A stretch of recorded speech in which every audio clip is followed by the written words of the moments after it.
Mutual ఫండ్స్లో పెట్టుబడులు పెట్టడం అనేది లేకపోతే కొంచెం కొత్తగా మార్కెట్లోకి ఎంటర్ అవ్వాలని ప్రయత్నించడం అనేది ఇది సేవింగ్స్ ఒక ఇండికేషన్, తద్వారా మిడిల్ క్లాస్ చాలా బాగుంది అనేటువంటి ఒక ఇండికేషన్ ఇచ్చే ప్రయత్నం చేస్తున్నారు ప్రకాష్ రెడ్డి గారు.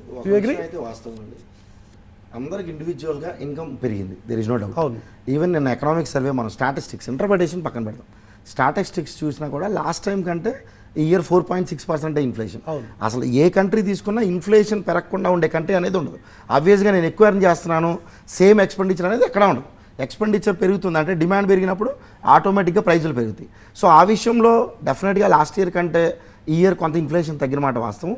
అండ్ గ్రోత్ రేట్ కంపేర్ చేసుకుంటే మనకు నెట్ గ్రోత్ రేట్ 2.6% ఉంది. మనం జీడిపి 6.4% అని నిన్న ఎవరైతే ప్రెసిడెంట్ గారు ఫినాన్స్ మినిస్టర్ గారు క్లెయిమ్ చేశారో, బట్ ఇన్ఫ్లేషన్ మనం తగ్గిస్తే రిమైనింగ్ నెట్ గ్రోత్ రేట్ 2.5% ఉంది. బట్ మ్యూచువల్ ఫండ్స్లోకి ఎందుకు పెడుతున్నారు అంటే సడన్గా even government it self traditional methodology of saving discourage చేసి మీరందరూ ఒకేసారి ఇటువైపు వెళ్ళండి అన్నది ఎంకరేజ్ చేయడం వల్ల ఈరోజు యాక్చువల్గా ట్రేడింగ్ పెట్టాల్సిన అవసరం ఏముందండి. అంటే మనకి మండే టు ఫ్రైడే జనరల్గా ఉండేదాన్ని సాటర్డే మళ్ళీ మీరు ట్రేడింగ్ చేసుకోవచ్చు అంటే దే ఆర్ ఎంకరేజింగ్ పీపుల్. మీరు అక్కడ ఏం జరుగుతుందో చూడండి, ఈరోజు ప్రాఫిట్ వస్తే తీసుకోండి, లాస్ వస్తే అది మీ ఇష్టం అన్న ఉద్దేశంలో గవర్నమెంట్ ఎక్కువ ట్రెడిషనల్ సేవింగ్ మెథడ్స్ నుంచి ఈ మ్యూచువల్ ఫండ్స్ లేకపోతే షేర్ మార్కెట్ వైపు ఆలోచన. అదే పోస్ట్ ఆఫీస్ నుంచి మొదలు పెడితే బ్యాంకుల్లో కావచ్చు, రకరకాల మాధ్యమాల్లో ట్రెడిషనల్ మీరు అన్నట్టు ట్రెడిషనల్ డిస్కరేజ్ చేస్తున్నారు కదా గవర్నమెంట్. అదేనే అంటుంది, గవర్నమెంటే గ్రీడీ మెకానిజంలోకి తీసుకెళ్తుంది ఇండివిజువల్స్ని, దానివల్ల ఎర్నింగ్ పెరుగుతుంది వీళ్ళకి కూడా, దాని ఎర్నింగ్ వల్ల అటు వైపు వెళ్తున్నారు. బట్ దాంట్లో రిస్క్ కూడా ఉంది, మీరు అందరికీ తెలుసు, చాలా లాస్. రీసెంట్గా ట్యాక్స్ ఒకటి ఇంపార్టెంట్ ఆస్పెక్ట్. రీసెంట్ స్టాటిస్టిక్ చూస్తే చాలా మంది షేర్ మార్కెట్ ఇన్వెస్ట్ చేసిన వాళ్ళలో షేర్ మార్కెట్ డెరివేటివ్ ఇన్వెస్ట్ చేసిన వాళ్ళలో 90% మంది లాస్ రీచ్ అవి చూశారు. ఫస్ట్ మ్యూచువల్ ఫండ్స్లో పడితే ట్యాక్సెస్ లేవు అని అన్నారు, తర్వాత లాంగ్ టర్మ్ క్యాపిటల్ గెయిన్స్ లేదు అన్నారు. మెల్లమెల్లగా అందరూ ఇక్కడికి వచ్చిన తర్వాత ఇప్పుడు లాంగ్ టర్మ్ క్యాపిటల్ గెయిన్స్ కూడా అప్లై చేయడం జరిగింది. అది కూడా 10% నుంచి 12.5% పెరగడం. అంటే ట్రెడిషనల్గా ఫిక్స్డ్ డిపాజిట్స్, కిసాన్ వికాస్ పత్రానో ఇట్లా పోస్ట్ ఆఫీస్ సేవింగ్స్ స్కీమ్ నుండి సేవింగ్స్ నుండి ఎవరైతే ఆల్రెడీ ఇన్వెస్ట్ చేసుకుంటూ ఉన్నారో వాళ్ళని లాక్కొచ్చి స్టాక్ మార్కెట్లో వేసి ఉతికి బయటికి పంపించే పరిస్థితి ఉంది. ఇప్పుడు మనం చిన్న మీరు అన్నారు మధ్యతరగతి ఉద్యోగస్తులు, మోస్ట్లీ జీపీఎఫ్ ఈపీఎఫ్ ఉద్యోగులు ఉన్నారు కదా. ఈవెన్ జీపీఎఫ్ ఈపీఎఫ్లో కూడా మన 8.35% 8.5% రేట్ ఆఫ్ ఇంట్రెస్ట్ ఇప్పుడు వరకు మనం ఇస్తుంది, గవర్నమెంట్ ఇస్తుంది. ఎందుకంటే ప్రతి ఉద్యోగి ఎంతో కొంత ఈపీఎఫ్లో జీపీఎఫ్లో సేవింగ్స్ ఉంటాయి. మన దగ్గర ఇప్పుడు సిపిఎస్ సిస్టమ్ పక్కన పెట్టే కాంట్రిబ్యూటర్ పెన్షన్ స్కీమ్ కూడా ఈరోజు షేర్ మార్కెట్లో పెట్టాల్సిందే, నో ఆప్షన్.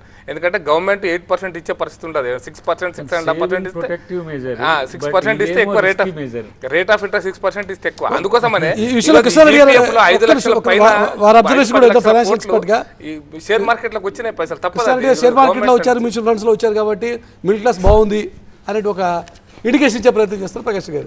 చాలా అంటే ఒక మధ్యతరగతి ప్రజలను కొంత రిస్కీలోకి నెట్టివేసే ప్రయత్నమే జరుగుతుంది. ఎందుకంటే ఎక్కడైతే మార్కెట్ ఒడిదుడులకు వెళ్తుందో, గతంలో ఉన్న ట్రెడిషనల్ బ్యాంకింగ్ సేవింగ్స్ కావచ్చు, ఇందాకన్నా పోస్ట్ ఆఫీస్ సేవింగ్స్ కావచ్చు, వాటన్నిటి నుంచి క్రమంగా అంటే ఇవాళ ఇన్కమ్ ట్యాక్స్లో కూడా ఆ డిడక్షన్ విషయంలో కూడా పెద్ద ఇన్సెంటివ్ లేదు, న్యూ ట్యాక్స్ రిజిమ్ ఇచ్చిన ఆప్షన్లో కూడా అటువైపు ప్రోత్సహిస్తున్నప్పుడు మధ్యతరగతి ప్రజలకైతే కొంత ఈ మార్కెట్ని అర్థం చేసుకోవడం, మార్కెట్ మెకానిజం తెలియడం ఇబ్బంది.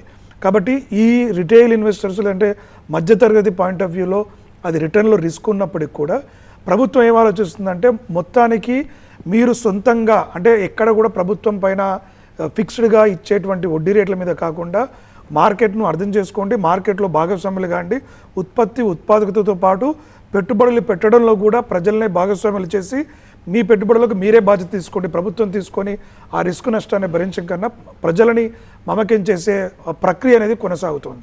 కాకపోతే ఇక్కడ మధ్యతరగతి పేద ప్రజలకి మీరు ఇందాకన్నట్టు కూడా ఈ ట్యాక్సెస్ అక్కడ కూడా ఏంటంటే ఆల్రెడీ ఇన్కమ్ ట్యాక్సులు చేసిన తర్వాత ఉన్న చిన్న సేవింగ్స్ను గతంలో మనకి చిన్న చిన్న పెట్టుబడులకి ఈ షేర్ మార్కెట్లు పెడితే కూడా ట్యాక్స్ సేవింగ్స్ ఆప్షన్స్ ఇచ్చేవాళ్ళు ప్రమోట్ చేయడానికి. ఇవాళ సేవింగ్స్ మొత్తం తీసేసి కూడా మళ్ళీ సెక్యూరిటీ ట్రాన్సాక్షన్ కావచ్చు, క్యాపిటల్ గెయిన్ ట్యాక్స్ కావచ్చు, ఇవన్నీ కూడా గతంలో ఒకసారి నిర్మలా సీతారామన్ ఈ విషయంలో అడిగారు. మాకు వచ్చిన ఆదాయం అంతా కూడా గవర్నమెంట్ ఒక స్లీపింగ్ పార్ట్నర్ అయిపోయింది, మేము పెట్టుబడి పెడతాము, లాభాలు వస్తేనేమో మీరు షేర్ తీసుకుంటున్నారు, నష్టాలు వస్తే మాత్రం వినియోగదారులే భరించాల్సి వస్తుంది. పెట్టుబడి పెట్టేవాళ్ళు ఒక రిస్క్ జోన్లోకి ప్రజల్ని పరోక్షంగా ప్రభుత్వం నెడుతోంది అనేటువంటి ఒక ఆలోచన చర్చ అయితే ఉందంట ప్రకాష్ రెడ్డి. నేను ఒక పాయింట్ దీంట్లో జరిగింది ఏంటంటే సార్, 1990 కంటే ముందు ప్రజలు బ్యాంకులలో ఫిక్స్డ్ డిపాజిట్ చేసుకోవడం యొక్క కాన్సెప్ట్ నుంచి ఒక్కసారి బ్యాంకులకు డబ్బులు మనం డిపాజిట్ చేస్తాం, కానీ బ్యాంకు నుంచి అప్పు తీసుకునేవాడు ఎవడు ఇప్పుడు? అందరూ మార్కెట్ పెద్ద పెద్ద కంపెనీస్ కూడా మార్కెట్లోకి పోయి పబ్లిక్ షేర్స్ నుంచి మనీ మొబిలైజ్ చేస్తున్నప్పుడు బ్యాంకులో ఒకప్పుడు మన అప్పుల కోసం పోతే ఇయ్యం పో అనేవాళ్ళు ఇప్పుడు అడుక్కుంటున్నారు, మీకు అప్పిస్తామని బ్యాంకుల వాళ్ళు. ఎందుకంటే బ్యాంకులో సఫిషియెంట్ డిపాజిట్స్ ఉన్నాయి కాబట్టి. అవి ఇయ్యలేకపోతే మరి బ్యాంకులో డిపాజిట్ చేస్తే బ్యాంక్ ఇంట్రెస్ట్ కూడా రాదు కదా. సామాన్యుడికి రావట్లేదు కదా సార్. Other problem. ఎందుకంటే కోట్ల రూపాయలు బ్యాంకులు కూడా ఇవ్వడానికి పరిస్థితి లేదు, బ్యాంకులు కూడా తీసుకోవడానికి బ్యాంకులు కూడా ఎవరు రెడీగా లేరు.